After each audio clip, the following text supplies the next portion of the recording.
O te toi whaafeilo i atu I lau whaafonga angai le nei fo I tai au ma lo le soifua manuia, alo mai o Talala Radio Samoa. To mua atu I tala o tai au. O le awa aile ma lo I le paia inga le nei suinga o visa wata ua o family visas, ma le whaamoe ia mawhai ai o na umi o na I nei mātua asia si mai. O le whaamauninga lea mai le minister o Whemalanga inga Erica Stanford, ma ele ngata I lea ai whaapea fo I suinga o le partnership visa, po o visa nei e whaatalo sanga I lalo o ai inga o se ulu ngā lii. Peita I e ono le mawhai ona tupu I to tono le paia inga o lo whaasolo.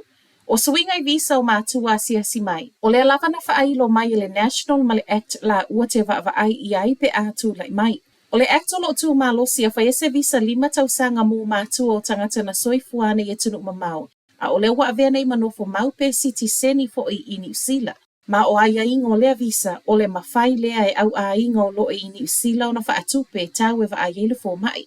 O ni suinga ele o mautino mai le taimi e whaatau nuina ai. Ona e whaalango-lango I le sui o isi whainga whaavai. Le tai, o lo iai le mana o ngale malo I atau nuu I le paia inga le nei. Whai mai ai ma le Association for Migration and Investment, o se tala fia lea mō mātua o tangata whai mai po whaamautu I New Zealand, ma o le awha a mama a venga I foi ma le tau whaatalo sanga o awanua nofo mau o mātua nei. Na a fia nisi o whainga malanga trains whewa I le laina I se sifo au kilani le tau nei ono le whaale tonu le awala train. Latai le tūlai ono I le tau nei na whaeilo mai ai le Auckland Transport tau wala mai lana app ma e whaapeo le awala latai brido mat le ana whaale tonu ma na tau fia o mai trains o lo tau tuaina le laina I se sifo au kilani I le vao brido mat ma Newmarket. O le whaasilisilanga fo ile nei na whai mai ai le Auckland Transport wa suia nga I pasi. Tu whaatasia tala o tai au, e le itoe maua mai se tala mai le Auckland Transport ma o lo o ngata umai Newmarket trains nei whewa I se sifo le a ai. Ua le ai mai le minister o whela ua inga I le wala au e sui le tūla whono ina ia mawhai ai e fōma I ona le si tala I ngoa o ngasi e le mawhai o na toe avita avale a nga I le New Zealand Transport Agency le NZTA. O le mana onga leo se tasi o tangata esu e ina tino o tangata mali liu a o esu e le mali o le tamalima sfulu lima tau sanga Warkworth o no le whaalavlavi tau ta avale le lua fe lua se fulu. O esu e nga wasau wai mala manatu. O le iai to tono le NZTA mata upu wa le ta tauna to e tango le avio le ta avale. E ono whaititi e le whasi o tio tangata nei le ono tu lai mai o whaalavilavi. O reporti a fō mai e le mawhaiona to e avita amale e le o iai se malo si anga whaale tu la fono e tau fia i le tangata mai. Ma ua whaatalo sanga ina i le to e teu o le tu la fono le Land Transport Act tasi I vai vavalu. E whaatanga I fō mai e whaamalo sia le reporti anga I le NZTA I mata upu whaapenei. I reporti le News Hapolo o whaamauni ai le NZTA o le ua mai o lato ilo ina le talo sanga whaatasi ai male matanga luenga o whela ua inga. Ai se tali le minister Simeon Brown na te whaalo alongia le talo sanga ua au mai peitai e le sui ai le tula fono. Ave leo ma o leo mo lia tangata to alua feso ta ai mana tamaita ina ave whaamalosi le po le aso lua I North Shore ai au kilani.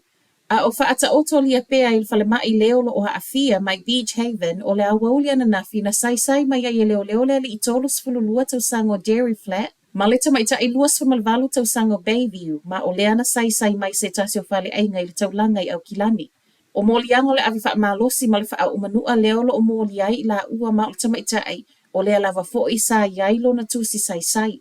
E le talitonu leo se mata upuna so ona tupu fua, ma o leo lo o whaaua wai peso e so e ngai Beach Haven I le vai aso nei. O lea fo I wa whaamaunia mai e leo, o le tamaita ina muli mau ai Green Heights ma ona manuanga, o ia lava lea sai le fale I Beach Haven. Mai tangata o ono nofo I le vaengo North Shore, wala ngona le saunga le mu. Ona o le meana tupu whaatasi ai manisi o mata upu e le imamau atu foi. O le so e tutu la iai le to alua ua molia. Whai watu I tala mai Taiwan, o lo o alu pea I lunga le whai numero o tangata mali liu wha apea tangata manu nua ona o le mafui e tele na lulu ai Taiwan ana nafi. E o maile tau nei wato aiva tangata mali liu o whaamaunia, ma le silia ma le valu se lau tangata manu nua. O lo o wha solo pea nei ngā luenga lavea ai mapea ma le se lau luosfun ma le fitu tangata reportia, e le o mawhaiona au mai I fafo ona o le ana wa solo wha apea nisi o fale. Fitu tesi lua le malosi le mafui e tu sama wha maumau ngā pule ngai Taiwan e fitu tesi wha le malosi e tusa mafua a Amerika, ma ole ana whaalongoina na nafi le tae au tusa leo le au wauli taimi New Zealand. Ma whaato ato e whaalongoina leo se mafui e ma losi tele i totono le luas fulumale 5 tausanga, pei ona ngata i le mafui e fitu te siono i le afe iwa se lau iwa fulumale iwa. Le ana fasi o tia i le lua afe fase lau tangata Taiwan ma le tele o fale na whaaleanga inai. Ai i tangata New Zealand o loo maawele le sitala, ale matanga luengo le vai fafo o loo iai nei Taiwan i le taimi o le whaalawelawe whaale natura. E se lau 5 ma ele o iai ni reporti o nisi wa manunua pe ua whaatalo sanga mai fo e mo se fesoa swani. O le mafui e lawele nei e tasi na sa wai malapa ta ingo le tsunami mo motu i sauti o Japani whaapea Filipaina. Talanala Radio Samoa, manuia le nei aso.